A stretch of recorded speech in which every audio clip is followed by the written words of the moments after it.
வணக்கம் மாணவர்களே. இப்போ நம்ம இந்த வீடியோவில் வந்து 10th ஸ்டாண்டர்ட் இங்கிலீஷ்க்கான இம்பார்ட்டன்ட் கொஸ்டின் பார்த்துட்ருக்கோம். அதாவது போயத்தில் இருக்கிற இம்பார்ட்டன்ட் கொஸ்டின்ஸ்.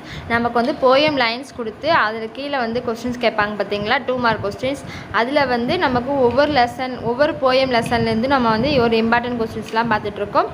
இந்த கொஸ்டின் தவிர வேறு போயம் கொஸ்டின் வேறு எதுவுமே உங்களுக்கு கேட்க சான்ஸ் இல்லை. ஸோ இந்த கொஸ்டின்ஸ் எல்லாமே நல்லா பார்த்துக்கோங்க. ஃபஸ்ட்டு போயத்தில் பார்த்திங்கன்னா ஒரு 12 கொஸ்டின்ஸ் கொடுத்துருக்காங்க. அடுத்து த கிரம்பிள் ஃபேமிலி லஸ்ஸி மேட் மாண்டோஜென்மின் இருக்குது பார்த்தீங்களா, அந்த பாடத்தில் பார்த்தீங்கன்னா ஒரு 12 கொஸ்டின் கொடுத்துருக்காங்க.